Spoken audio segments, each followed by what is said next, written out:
Have you ever pondered why some people can afford private jets, while others struggle to put food on the table?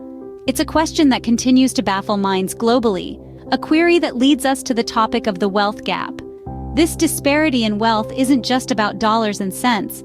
It's about opportunities and choices, about dreams and aspirations.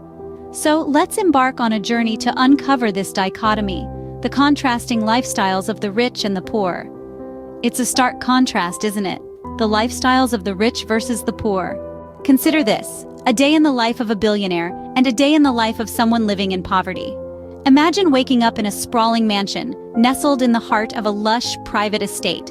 You're greeted by a personal chef who's prepared a breakfast of organic fruits, fresh pastries, and a perfect cup of coffee.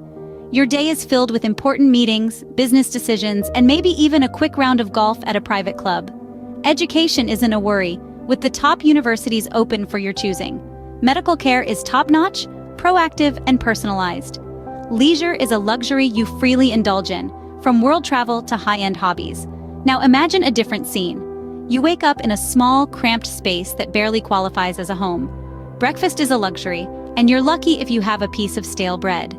Your day is not about meetings, but about survival, finding work, getting food, managing without basic amenities. Education is a dream, not a given, and healthcare is often reactive, if accessible at all.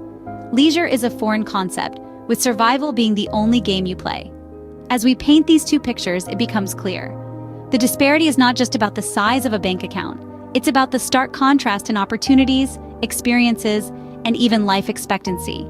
The divide is about more than wealth. It's about quality of life. As you can see, the difference in lifestyle is not just about money. It's about opportunities, experiences, and even longevity. The wealth gap isn't just about extravagant lifestyles and unmet needs. It has deeper implications. It's about how we, as a society, are shaped and influenced by this disparity. Consider social mobility. The wider the wealth gap, the harder it becomes for individuals to climb the socioeconomic ladder.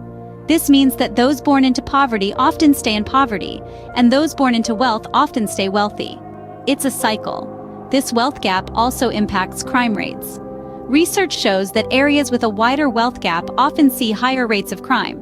It's a ripple effect. Let's not forget about mental health.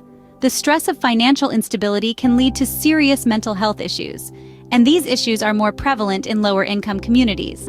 And then there's political power. Often, those with more wealth have more influence over political decisions, skewing the balance of power. The wealth gap doesn't just affect individuals. It shapes our society and our world in profound ways. We've taken a journey through the stark realities of the wealth gap. We've walked through the contrasting worlds of the haves and the have-nots, the opulence and luxury of the rich, in stark contrast to the struggles and hardships faced by the poor. We've seen how this wealth chasm impacts not just individuals, but entire communities, shaping the opportunities available to them, their quality of life, and their chances for a better future. We've also delved into the broader implications of this wealth disparity, how it's not just about money, but about power, influence, and the ability to shape society. So, where does this leave us? The wealth gap is a complex issue with no easy solutions, but understanding it is the first step towards creating a more equitable world. What can we do to bridge this gap? The answer lies within us.